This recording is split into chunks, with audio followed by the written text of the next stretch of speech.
محترم دوستو، کبھی آپ نے یہ سوچا ہے کہ حضرت امام حسن اور حضرت امام حسین کی 5-6 سال کی عمر تک کے واقعات تو ملتے ہیں، مگر اس کے بعد تاریخ میں ان کا ذکر صرف تب ہوا جب ان کی شہادت ہوئی۔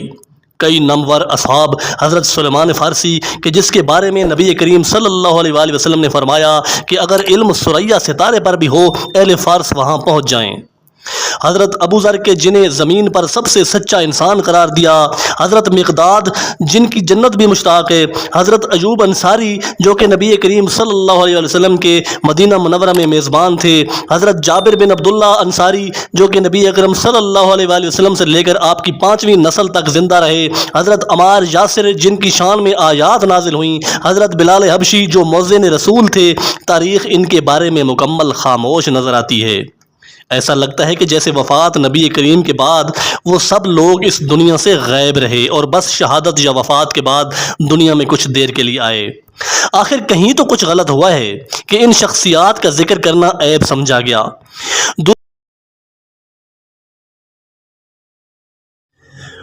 دوسری طرف جو افراد نبی کریم صلی اللہ علیہ وآلہ وسلم کی وفات سے 1-2 سال قبل مسلمان ہوئے، ان کی سواں عمری سے تاریخ بھری نظر آتی ہے۔ نبی کریم کی وفات کے بعد ایسا کیا ہوا کہ ان کی آل اور بہت سارے وفادار اصحاب کو تاریخ نے مکمل نظر انداز کر دیا؟ کہاں کچھ غلط ہوا کہ آپ صلی اللہ علیہ وآلہ وسلم کی وفات کے بعد ان کی آل کے کسی بھی فرد کی طبعی وفات نہ ہوئی؟ تمام قتل ہوئے اور قاتل بھی وہ جو ان کے جد کا کلمہ پڑھتے نہیں تھکتے تھے۔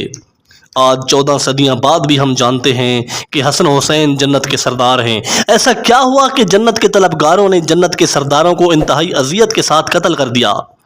مورخین نے آخر ان تمام ہستیوں کو اتنا غیر اہم کیسے سمجھا کہ تاریخ اسلام میں ان کا حصہ ایک صحابی جتنا بھی نہ رکھا؟ کربلا اچانک نہیں ہوئی، ایک طویل نفرت تھی جو دلوں میں پنپ رہی تھی۔ جوں جوں وقت گزرتا گیا، نفرت بڑھتی گئی اور ہر ہستی کے بعد دوسری ہستی پر پہلے سے زیادہ ظلم ہوتا نظر آیا۔ اتنی نفرت کہ اس مقدس گھرانے کی مطہرات پر ظلم کرنے سے بھی نہ رکے۔ 6 ماہ کے بچے کا سر کاٹنا بھی ثواب سمجھا گیا، حالانکہ بدترین دشمن کے 6 ماہ کے بچے سے بھی کوئی دشمنی کا بدلہ لینا سوچ بھی نہیں سکتا۔ امت نے تو آل رسول پر ظلم کیا ہی تھا، مگر مورخین نے بھی ظلم کی کوئی کسر نہ چھوڑی کہ جن کے فضائل تھے انہیں چھپایا، ان کے دشمنوں کے فضائل سے کتابیں سیاہ کیں۔ ابھی چند دن پہلے واقعہ مبائلہ کی یاد منائی گئی۔ اس واقعہ میں بنص قرآن 5 ذوات مقدسہ میدان میں توحید کے گواہ بن کر پیش ہوئے اور قرآن مجید نے انہیں صداقت کی سند عطا کی۔ واقعہ مبائلہ کے کچھ مدت بعد ان 5 ہستیوں میں سے بزرگ ترین ہستی کا وصال ہوا۔ جنازے میں کتنے کلمہ گو تھے؟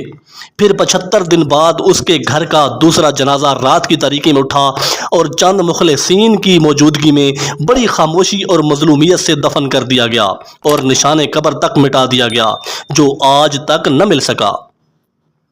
پھر اسی گھرانے کا تیسرا جنازہ 40 ہجری میں کوفہ سے آدھی رات کے وقت اٹھا اور پشت کوفہ ریت کے ٹیلوں کے درمیان خاموشی سے دفن کر دیا گیا اور مدتوں قبر کا نشان نامعلوم رہا۔